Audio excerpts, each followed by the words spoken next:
अस्सलाम वालेकुम सामईन, आज मैं तकफ़ुर तग़ाबुन के बारे में मुफ़ीद जानकारी दूंगी। सामईन, असल में लफ्ज़ यूम तग़ाबुन इस्तेमाल हुआ है जिसके मानी में इतनी वसअत है कि उर्दू ज़बान तो क्या किसी दूसरी ज़बान के भी एक लफ्ज़ बल्कि एक फ़िक्रे में इसका मफ़हूम अदा नहीं किया जा सकता। ख़ुद कुरान मजीद में भी क़यामत के जितने नाम हैं इनमें ग़ालिबन सबसे ज़्यादा पुरमानी नाम यही है, इसलिए इसका मफ़हूम समझने के लिए थोड़ी सी तशरीह नागज़ीर है। तगाबन गबन से, जिसका लफ्ज़ गबन भी है। गबन ज़्यादातर ख़रीद व फ़रोख्त और लेन देन के मामले में बोला जाता है। गबन राय के मामले में है, लेकिन कभी कभी इसके बरक्स भी इस्तेमाल होता है। लुग़त में इसके मुतअद्दिद मानी बयान किए गए। गनबु खैर नाक़ता, उन लोगों को पता नहीं चला कि उनकी उट्टी कहाँ गई। गबना फ़लाना फ़िल बई, उसने फ़लाँ शख्स को ख़रीद व फ़रोख्त में धोखा दिया। गबनन फ़लानन, उसने फ़लाँ शख्स को घाटा दिया। गनबतन मिन ख़फ़ी इंदना फ़लान, फ़लाँ शख्स से अपना हक़ वसूल करने में मुझसे भूल हो गई। गबीन वो शख्स है जिसमें जहानत की कमी हो, जिसकी राय कमज़ोर हो। मक़बून वो शख्स है जो धोखा खा जाए। गबन के माने गफलत, भूल, अपने हिस्से से महरूम रह जाना। एक शख्स का किसी गैर महसूस तरह से कारोबार या बाहिमी मामले में दूसरे को नुकसान देना। इमाम हसन बसरी रहमतुल्लाह ने देखा कि एक शख्स दूसरे को बे में धोखा दे रहा है तो फरमाया, हाज़िर अखलका, यह शख्स तुझे बेवकूफ़ बना रहा है।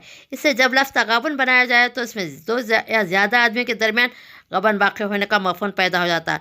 तगाबुन कौमुन के मानी है बाज़ लोगों का बाज़ लोगों के साथ गबन का मामला करना। एक शख्स का दूसरे को नुकसान पहुँचाना, दूसरे का इसके हाथों नुकसान उठा जाना, एक का हिस्सा दूसरे को मिल जाना, इसका अपने हिस्से से महरूम रह जाना, या तिजारत में कोई फ़रीक़ का खसारा उठाना, दूसरे फ़रीक़ का नफ़ा उठा ले जाना, या कुछ लोगों का कुछ दूसरे लोगों के मुकाबले में गाफिल ज़ईफ़ुर राय साबित होना। सामईन, अब इस बात पर गौर कीजिए कि आयत में क़यामत के मुतालिक फरमाया कि ज़ालिका यौमुत तग़ाबुन, वो दिन होगा तग़ाबुन का। इन अल्फाज से खुद ब खुद ये मफ़हूम निकलता है कि दुनिया में शब रोज़ तग़ाबुन होता ही रहता है, लेकिन ये तग़ाबुन ज़ाहिरी और नज़र फ़रेब है, असल और हकीकी तग़ाबुन नहीं है। असल तग़ाबुन क़यामत के रोज़ होगा। वहाँ जाकर पता चलेगा कि असल में खसारा किसने उठाया, कौन नफ़ा कमा लेगा, असल में किसका हिस्सा किससे मिल गया, कौन अपने हिस्से से महरूम रह गया, असल में धोखा किसने खाया, कौन होशियार निकला, असल में किसने अपना तमाम सरमाया हाथ एक गलत कारोबार में खपा कर अपना दिवालिया निकाल दिया, किसने अपनी क़ुव्वत और काबिलियत और मसाई और माल और औक़ात को नफ़ा के सौदे पर लगा कर उस सारे फ़वायदे लूट लिए जो पहले शख्स को भी हासिल हो सकते थे अगर वो दुनिया की हकीकत समझने में धोखा ना खाता। सामईन, मुफ़स्सिरीन ने यौम तग़ाबुन की तफ़सीर करते हुए इसके मुतअद्दिद मतलब बयान किए जो सब के सब सही है। इसके मानी के मुख्तलिफ़ पहलुओं पर रोशनी डालते हैं। बाज़ मुफ़स्सिरीन ने इसका मतलब ये बयान किया कि उस रोज़ अहले जन्नत अहले दोज़ख का वो हिस्सा मार ले जाएंगे जो उसको जन्नत में मिलता। अगर कोई जन्नतियों के ऐसे काम करके आए होते, अहले दोज़ख जन्नत का वो हिस्सा लूट लेंगे जो उन्हें दोज़ख में मिलता अगर उन्होंने दुनिया में दोज़खियों के ऐसे काम किए होते। इस मज़मून की तायीद बुखारी की वह हदीस कहती है जो उन्होंने किताब रिक़ाक़ में हज़रत अबू हुरैरा रज़ियल्लाहु अन्हु से रिवायत की है। हुज़ूर सल्लल्लाहु अलैहि वसल्लम ने फरमाया, जो शख्स भी जन्नत में जाएगा उसे वो मुकाम दिखा दिया जाएगा जो उसे दोज़ख में मिलता अगर वो बुरा अमल करता, ताकि वो और ज़्यादा शुक्रगुज़ार हो। और जो शख्स भी दोज़ख में जाएगा उससे वह मुकाम दिखा दिया जाएगा जो उसे जन्नत में मिलता अगर उसे नेक अमल किया होता, ताकि उसे ज़्यादा और हसरत हो। अल्लाह से दुआ गो हो कि हमको जन्नत नईम और जन्नतुल फिरदौस की वारिस करे ताकि हसरत से हम थोड़ा सा बच सके। आमीन। मुफस्सिरीन कहते हैं कि रोज़ जालिम की इतनी नेकियां मजलूम लूट ले जाएगा कि जो उसके जुल्म का बदला हो सके, या मजलूम के इतने गुनाह जालिम पर डाल दिए जाएंगे जो इसके हक़ के बराबर वज़न रखते हों। इसलिए कि क़यामत के रोज़ आदमी के पास कोई माल व ज़र तो होगा नहीं कि वह मजलूम का हक़ अदा करने के लिए कोई हर्जाना या तावान दे सके। वहाँ तो बस आदमी के आमाल ही एक ज़र मुबादला होगा। लिहाजा जिस शख्स ने दुनिया में किसी पर जुल्म किया हुआ वो उस मजलूम का हक़ इस तरह अदा कर सके कि अपने पल्ले में जो कुछ भी नेकियां रखता हो उसमें से उसका तावान अदा करे, या मजलूम के गुनाहों में से कुछ अपने ऊपर लेकर इसका जुर्माना भुगते। ये मज़मूनी मुतअद्दिद अहादीस में रसूलुल्लाह सल्लल्लाहु अलैहि वसल्लम से मनक़ूल है।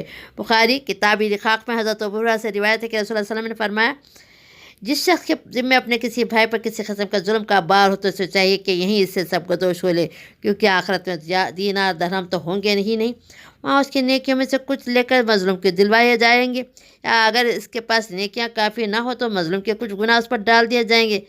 इस तरह मुस्नद अहमद में जाबिर बिन अब्दुल्लाह बिन अनीस की रिवायत है कि हुज़ूर ने फरमाया, कोई जन्नती जन्नत में और कोई दोज़खी दोज़ख में इस वक्त तक ना जा सकेगा जब तक कि उसके जुल्म का बदला ना चुका दिया जाए जो उसने किसी पर किया हो, हत्ता कि एक थप्पड़ का बदला भी देना हुआ। हमने अर्ज़ किया कि यह बदला कैसे दिया जाएगा, जब क़यामत में हम नंगे बच्चे होंगे। हमें अपने आमाल की नेकियों और बदियों से बदला चुकाना होगा। मुस्नद अहमद ابو ہریرہ رضی اللہ سے روایت کی ہے کہ حضور نے ایک مرتبہ اپنے مجلس میں لوگوں سے پوچھا، جانتے ہو مفلس کون ہوتا ہے؟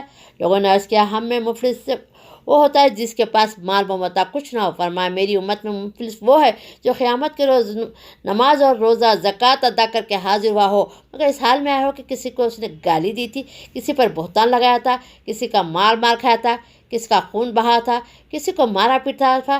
پھر ان سب مظلوموں میں سے ایک ہر ایک کے اوپر اس کے نیکیاں لے کر بانٹ دی جائیں گی۔ اللہ محفوظ رکھے۔ جب نیکیوں میں سے کچھ نہ بچا جس سے ان کا بدلہ چکایا جا سکے تو ان میں سے ہر ایک کے کچھ گناہ لے کر اس پر ڈال دیے جائیں گے اور وہ شخص دوزخ میں پھینک دیا گیا۔ اللہ محفوظ۔ اور ایک حدیث میں ہے جسے مسلم اور ابو داؤد حضرت بریدہ سے نقل کیا کہ حضور نے فرمایا، کسی مجاہدے کے پیچھے اگر کسی شخص نے اس کی بیوی اور اس کے گھر والوں کے معاملے میں خیانت کی تو قیامت کے روز وہ اس مجاہد کے سامنے کھڑا کر دیا جائے گا۔ اس کو کہا جائے گا، اس کی نیکیوں میں سے جو کچھ تو چاہے لے لے۔ پھر حضور صلی اللہ علیہ وسلم نے ہماری طرف توجہ ہو کر فرمایا، پھر تمہارا کیا خیال ہے، یعنی تم کیا اندازہ کرتے ہو کہ اس کے پاس کیا چھوڑے گا؟ بعض مفسرین نے کہا کہ تقابل کا لفظ زیادہ تر تجارت کے معاملے میں بولا جاتا ہے۔ قرآن مجید میں جگہ جگہ سوے کا جو کافر اور مومن اپنے دنیا کی زندگی میں اختیار کرتے ہیں تجارت سے تجویز دی گئی ہے۔ مومن اگر نافرمانی کا راستہ چھوڑ کر اطاعت اختیار کرتا ہے، اپنی جان مال اور محنت خدا کے راستے میں کھپا دیتا ہے تو وہ گویا کھاٹے کا سودا چھوڑ کر ایسی تجارت میں اپنا سرمایہ لگا رہا ہے جو آخر کار نفع دینے والی ہے۔ اور ایک کافر اگر اطاعت کی راہ چھوڑ کر خدا کی نافرمانی اور بغاوت کی راہ میں اپنا سب کچھ لگا دیتا ہے تو گویا وہ ایک ایسا تاجر ہے جس نے ہدایت کے بدلے گمراہی خریدی ہے، آخر کار وہ اس کا خسارہ اٹھانے والا ہے۔